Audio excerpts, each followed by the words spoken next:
Everyone in? Mr. President, it's an honor to welcome you back to the White House and the Oval Office. And earlier this week at the UN General Assembly, I made it clear that no nation can be truly secure in the world if, in fact, we don't stand up and defend the freedom of Ukraine from the face of this Russian brutality and aggression. That's why we brought together a coalition of more than 50 countries, to help Ukraine defend itself, and it's critical. And that's why, together with our partners in Ukraine, we have provided humanitarian aid as well as tens of millions of people with food, clean water, and so much more.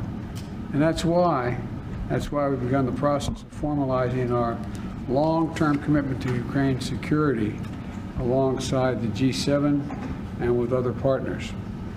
And that's why we supported just and lasting peace, one that respects Ukrainian sovereignty and its territorial integrity.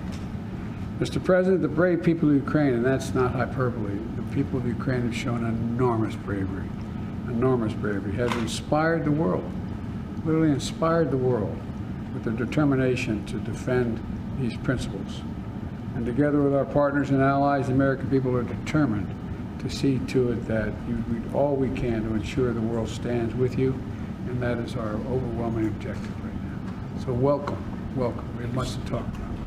Thanks so much, Mr. President. So warm and strong words to all the Ukrainians from you. Thank you, I appreciate. I'm glad to meet you. It's already the short time this year. Thank you for the invitation. Our regular dialogue is proof that our countries are really, truly allies and strategic friends, and we greatly appreciate the vital assistance provided by the United States to Ukraine to combat Russian terror, really terror.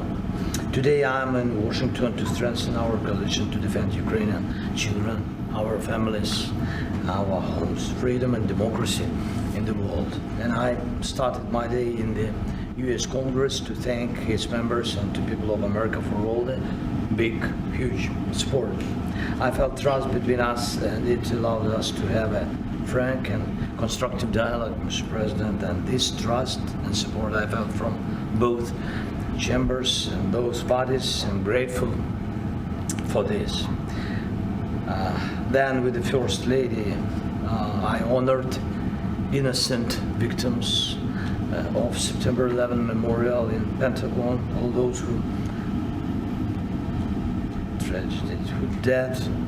died on American Airlines Flight 77. It's very important to all in the world to remember the victims of terror and value everyone who fights with it. And now I look forward, Mr. President, to our discussion for the benefit of our nations and the world. When it comes to weapons, we will discuss everything with a special emphasis on air defense. And just to say that, especially this day, 1 year ago, we made big exchange of prisoners, war prisoners, and journalists. And this day we've got brought home defenders of Azovstal and also citizens of the United States. And I'm happy that we did it. Alexander Druke and Andrew Tai-Hyun, both from Alabama. Thank you, Mr. President. Thank you. Thank you all very much. Mr. President, what's your message to Americans?